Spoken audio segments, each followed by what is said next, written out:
жаш белем, тентек белем ысык көлүм, ойноткон толкунуна казырдөгүн, жаз күнү күн батаарда карап турсаң, уялчак кызды өпкөндөй сергий көңүлүм.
Дүйнөнү тааныйм, ааламды кыдырам десең, анда туризмди сөзсүз түрдө алгач өз өлкөңөн башташың керек.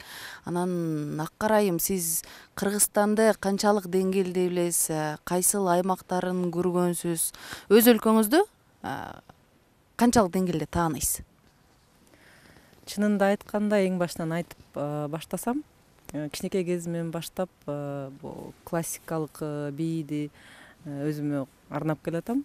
Анан ошо жалаң классикага кызыгып, анан көп фольклордук музыкага да кызыкпайсың, өзүңдүн маданият жөнүндө көп деле кызыкчу эмесмин да. Эми ооба кыргызмын, ооба кыргыз бий бар деп көп деле көңүл бурбай, анан бир убакыт Акмарал бийде иштеп калдым ансамбльде, филармонияда. Анан ошондо концерттерде туруп, кулисанын артында туруп, көп күүлөрдү угасың, ырларды угасың, ошонун маанисин угуп, анан кызыгып баштайсың да. Сиңип баштадым, ошондо анан каным дүрбүрөп, кандай башкача ощущенияларың да башкача болот да. Бул менин маданиятым ушул турбайбы, ушул ырлар биздики турбайбы, биздин музыка укмуштай кооз турбайбы, сонун турбайбы деп, Акмарал бийчилер да бийлеп атканда ар кандай узорлор болгондо ошо так ошол бүт ошо биздин культурадан чыккан нерселер да. Анан көп чет өлкөгө чыкканда дагы салыштырып баштайт экенсиң.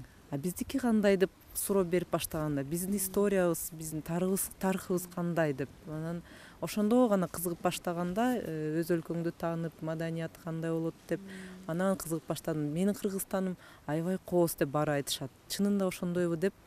Анан бүгүнкү күндө интернет көп, интернетти ачып карасаң эле ар кандай сүрөттөр чыгат, видеолор чыгат. Анан жаман ичим күйөт. Тиги Франциядан бери келип алып, бүт кыдырып чыгышат. Мен көрө элекмин деп таң калам да. Ошо же убакыт жок болот, же анан деле барып кыдырабыз деп коесуң. Урматтуу теле көрүүчүлөр, эгерде сиздер дагы Кыргызстандын көп аймактарын көрөм, кызыктуу жерлер менен кенен терең таанышам десеңиздер, анда экранда көрсөтүлгөн Кетик туристтик фирмасынын Facebook, Instagram баракчаларына катталып, ар жума сайын кандай багытта кандай турлар бар кабардар болуп, катарга кошулуңуздар. Сиз буга чейин айтып келатканда айттыңыз да 10 жашыман баштап балетке келдим деп. Сиз ага эмне түрткү болду, өзүңүз келдиңизби? Кичинекей кыз балетти кантип тандап алды? Көбүнчө кыздар мамалары алып келишет да. Мен историямда болсо наоборот болгон. Мен мамамды сүйрөп келдим. Алып кел, мени ошо көрсөт кайсы адресте деп. Анткени кичинекей кезимден бери эле музыканы уксам эле бийлей берчүмүн да. Анан мамам мени мындай эле бир кружокко алып барган, Токмокточу, Токмок шаарында. Кызым ушу бийлегенди жакшы көрөт деп алып барат. Мен ошол жактан бийлеп, кызыгып, анан Кара Балтага көчүп, аяктан ошо 90-жылдар болуп кыйналчу болуп, аякка бара албай жүрүп, бирок мамамды кыйнап, жок мен ушу балерина болгум келет деп телевизордон көрүп, ушул бий мага жакты, мени ошол жака алып бар дедим да. Мамам болсо бул аябай оор иш. Сен аякта жатып окуйсуң, мени көрбөйсүң көп десе, эчтеке болбойт, мен барып окуйм дедим. Анан мамам келген сайын сурайт, оор экенби, таштайсыңбы? Жок, таштабайм деп. Ушул күнгө чейин таштабай эле жүрөм. Анан жанатан бери сиз деген топуракта, таш үстүндө, нымдуу чөптө, мындай кум үстүндө да бийледиңиз. Анан аябай эле оор болсо керек, Чын айтканда мындай сөз бар да биздечи, плохому танцору все мешает. Бийлегиң келсе, ар кайсы жерде бийлей бересиң. Анча-мынча оор болду антике. Негизи могу топурактын үстүндө модерн негизи бийлеш керек да. Ал башкача кийим, балеринанын музыка башка. Такыр башкача музыка, башкача стиль болуш керек. Бирок мен мындай балет жагын көрүп көрсөттүм да. Башка передача болсо болот ал жөнүндө андай сонун нерсе.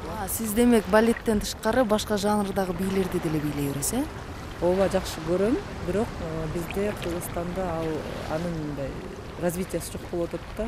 Анткени современный модерн бийлерге чет элге барып жакшылап үйрөнүп, анан бияка келип. Биз болсо интернеттен эптеп септеп үйрөнүп атабыз, эми окшоштуруп, аябай жагат. Бийлегиң деле келет. Анан мен консерваторияны бүткөм быйыл. Аяктан Кызыл алма Чыңгыз Айтматовдун повестинен койгом, рассказ. Балет койдум, ошо современный кылып койдум. Жакшы эле баалашты. Эң кандай десем, өзүңүз койдуңуз? Өзүм койдум, мен өзүм спектакль койдум, режиссер, балетмейстер болуп да. Өзүм аябай жакты. Оор болду. 2-3 ай кыйналып кеткенсиң, бирок мага аябай жакты ал процесс. Ушул жумушуңуз менен дүйнөнүн көп булуң бурчун кыдырдыңыз да. Анан ошондо ар бир кыргыз эли кыргызстандык айтат, четке барганда деген Кыргызстанды сагындым, Кыргызстандын баркын билдим. Биздин жер ушундук экен, идеалдуу экен деп. Анан сизде мындай багытта кандай сезимдер болду? Мисалы, ушу Ысык көлдү салыштырсак, биринчиден Анталияга барганбыз. Аяктан Шылкунчик деген спектакльди коюп, анан Средиземное море алып барат бизди. Биз аябай элестетебиз, кандай болду экен деп. Барып секирип түшкөндө эле пирстен көзүм ачышып түшө алган жокмун да. Биздин көлүбүз туздуу болсо да биз түшө алабыз. Анан Средиземное море аябай жылуу экен да, мындай сени серитпейт экен да. Эми түшсө болот экен, бирок биздин көлүбүзгө жетпейт экен деп койдум. Анан Бакуга барганда Каспий деген деңизине түшөйүн десем түшө алган жокмун, анткени ар кайсы жерде нефтяной баржа турат. Анан көлдүн үстүндө тим эле капкара булк деп эле чыгып эле нефть чыгып атат да. Ушул суга кантип түшөт деп мен түшө алган жокмун. Түшөт экен ошого. Ооба түшө берет экен, бирок мен түшө алган жокмун. Эми биздин көлүбүз кандай таптаза тунук. Ошол көлгө түшкөндөн кийин андай жерге түшө албайт экенсиң. Анан Японияда 3 ай жашап, Тихий океанга барып турдук. Мусор көп келет экен, штормдон кийин анча-мынча коркунучтуу экен да, сонун эле жер. Бирок жай болсо дагы мустак деп ойлосом жыпжылуу экен, ал деле сергитпейт экен. Ушу ар кайсы жерде болуп түшүп жүрдүм, көлүбүзгө эч жетпейт экен. Бизге таптаза, туп-тунук, акулалар жок, медуза жок, водоросли жок.